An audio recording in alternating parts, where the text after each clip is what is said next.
it right to draw this equivalence between the government and the country, or between one individual and the country? Is the BJP taking that narrative a bit too far? Try and mock a Muslim of the namaz he does. That's exactly what Rahul Gandhi did with the Shashtang Namaskaram. He's insulted lakhs and crores of Hindus who do this Shashtang Namaskaram every day. Okay? This gentleman doesn't understand. He doesn't even know the word for it. Actually, that's why he skipped the word. Second, he calls the Prime Minister a specimen. Imagine a guy who doesn't even hold a position goes abroad and addresses while his party president is sitting in Delhi doing nothing. This shows who is running the party. That's very clear. Anyway, let's not get into that. But Shashtang Namaskaram being insulted, that is something there. And we saw who organized it. We saw where the questions came from.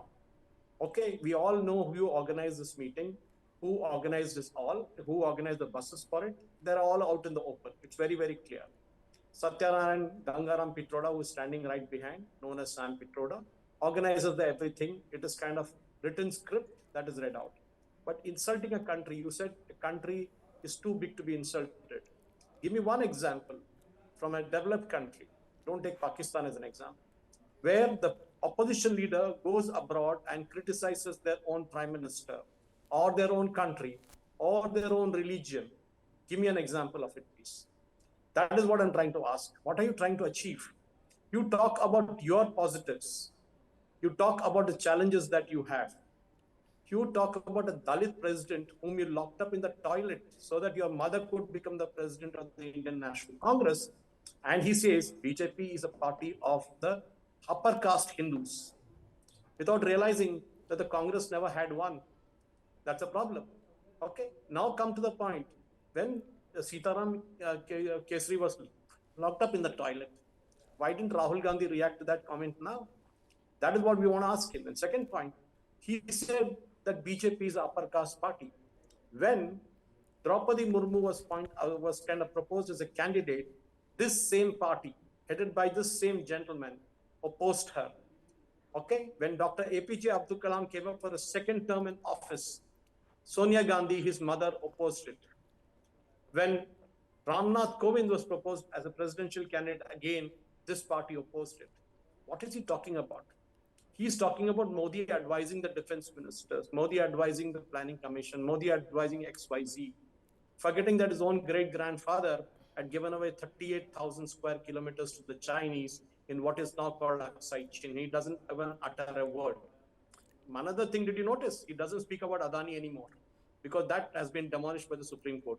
So he's stopped. In fact, last 3 weeks, if you see, he's not even mentioned the name Adani anymore. Now he's going after new targets. Okay. You want to have a grouse against the Prime Minister, you take it on him directly. But he can't call a Prime Minister a specimen. Which politician would do that? Okay. The problem is this guy doesn't understand English. He doesn't know public speaking. He's given a piece of paper from which he reads. And like we saw in many interviews, if the questions are jumbled up, he mixes it all up. He thinks he's a big superstar. But if you ask any non-political observer, forget any Indian, ask anyone abroad about what this guy is speaking, and you will see that exactly what reaction you will get. That Okay, this guy can I just come in here? Can I just come in here, sir? Of course, you are well within your rights to criticize Rahul Gandhi. You know, it is your democratic right to do that. But you know, I just want to, for the benefit of our viewers, point out the attacks and counterattacks that are often made by the two sides. You know, you are saying Rahul Gandhi is just handed a piece of paper. He doesn't know what he's saying. He just reads from it. The Congress accuses the Prime Minister of being a teleprompter Prime Minister. These are not my words. These are words of the Congress party. Which 1 second, sir. Prime Minister doesn't use a teleprompter, please? Can you just tell me? So then I'm just putting, sir, please do not. I am putting out the arguments and the counter. Sir, you spoke uninterruptedly for 5 minutes. Now let me do my job as a journalist. I am just putting out the arguments and the counter arguments that are made by the two sides, and then you and Tehseen Poonawala can slug it out, and I'll be happy to let the two of you do that. I am just pointing out certain facts. Number two, you're saying he doesn't talk about oxygen, but Rahul Gandhi loses no opportunity to remind the BJP and the government of what happened in Galwan, and that, China continues to encroach into Indian territory, and he says that the Prime Minister and the government of India have chosen to remain silent on it. One final point before I take this to Tehseen Poonawala. You say that, how can somebody go abroad and insult India? Sir, the Congress might remind you that in the early days of his prime ministership, Prime Minister Modi used to regularly, while addressing the Indian diaspora, say that for years and years, Indians used to be ashamed of having been born in India under the Congress rule. Now that the BJP is in power, Indians feel proud of being Indians. So this is a matter of record. This is not something that I am making up. We've all heard those speeches of the Prime Minister that have been made abroad while addressing the Indian diaspora, not in India. The Prime Minister too, sir, has been accused repeatedly of saying such things while abroad to denigrate the Congress. Tehseen Poonawala, please respond to what Suresh Kochattil is saying. Please respond to what Anurag Thakur, Mukhtar Abbas Naqvi have said. They say Rahul Gandhi goes abroad. In order to target the Prime Minister and the government, he ends up insulting the country. Who addresses the Prime Minister of their country as a specimen? Who goes abroad and attacks their own Prime Minister and their religion, etc., etc. Please respond. Neha, thank you so much for having me on the show. And before I begin, let us do a fact check and let me correct, but I hope I'm not interrupted by the respected panelist who supports the BJP. Shri Sitaram Kesariji was not a Dalit but was an OBC. So much to coming on national TV and not knowing facts.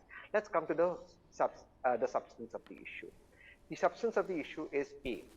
BJP says that Shri Rahul Gandhi ji is irrelevant, fair. But the entire cabinet, from Shri Anurag Thakur ji to their spokespersons, go all out, and all union ministers guns blazing after him for anything that he does. So much as he sneezes, they'll go guns blazing after him. So much for Shri Rahul Gandhi ji being irrelevant. Now let's come to what is the substance of the issue. It is not me, it is not Shri Rahul Gandhi ji, but it is the most honorable Prime Minister who said, and I quote him, that he told the Air Force chiefs and the Air Force officers before the strike at Balakot, because of the bad weather, don't worry, the clouds will hide the plane from the radar. This is the most honorable Prime Minister, and we know that cannot happen. It is the most honorable Prime Minister who said that he used a digital camera. At a time, digital camera was not even available. He emailed Advaniji's pictures to Advaniji. At a time, email was not available. So it is the Prime Minister who's come up with scientific inventions and radar theories on how to advise the Air Force. So what Shri Rahul Gandhi ji says, absolutely in fact, these are words of the Honorable Prime Minister. Now let's come to the issue at hand that we need to debate, and that's where I would like to end it. Suresh sir here, I'd like to ask him, I hope he has kids. Do his kids go out, because he was talking about religion, holding a sword to protect religion? Does Jai Shah go on the streets to protect religion? Does Shivraj Singh Chauhan's kids go on the streets to protect religion? Does Himanta Biswa Sharma's kids go on the street to protect? Ask yourself, Neha, these people don't want the poor kids to learn English. Why are their kids going to the best universities in the world?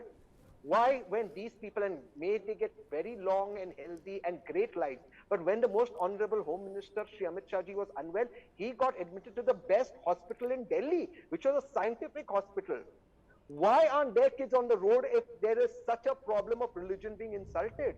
Why are their kids speaking to the topmost people in the world, including sheikhs in Dubai, in English? Why are they teaching other kids Hindi and not teaching them English and giving them the opportunities? Let me ask Suresh, you've spoken immaculate English on your show. Fabulous, sir. How many English medium schools has the government opened in Gujarat in the last 20 years?